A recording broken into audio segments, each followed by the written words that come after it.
The title of my article is Evolution in Bad Boyfriends, published by Piet Vondenberg and Tim Wassett on October 11, 2013. In this article, the authors discuss reasons as to why so many parents have problems with their daughter's boyfriends.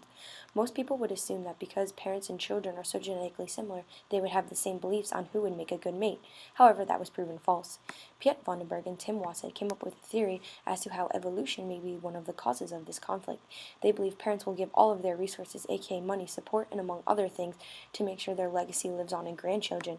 Therefore, when one of their daughters chooses a mate who cannot support a family, the parents step in to make up for where the partner lacks. Over time, children began to realize this, and they became less choosy with who their mates were going to be. This led to parents having an increased desire and a supportive, loving son-in-law, thus creating the parent-child conflict we see today. The point of this article is to inform the public as to how evolution may be one of the causes of this conflict.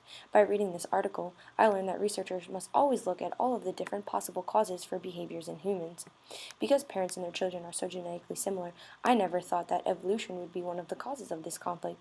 I always just assumed personal development by the child was the cause. If I had to research this topic further, I would start by looking at the authors of this article. I would see if they had done any more research on this topic, and I would love to read their other research. I would also look up other psychologists to see if they have done any more research on the topic. I would like to see someone who disagrees with this theory. By seeing two opinions and two thought processes, it would allow for more knowledge of the topic, and it would allow for one to make an accurate decision of which way they want to decide on the theory. The most obvious connection between this article and class is the fact that the article discusses psychologists observing behavior, making a theory, and testing that theory. Also, researchers needed to take into account the confounding variables that would be taking place in this study.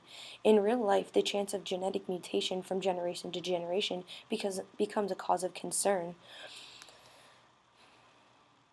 Finally, when researchers use the computer model to test human behavior of changes over generations, they must take into account validity and reliability.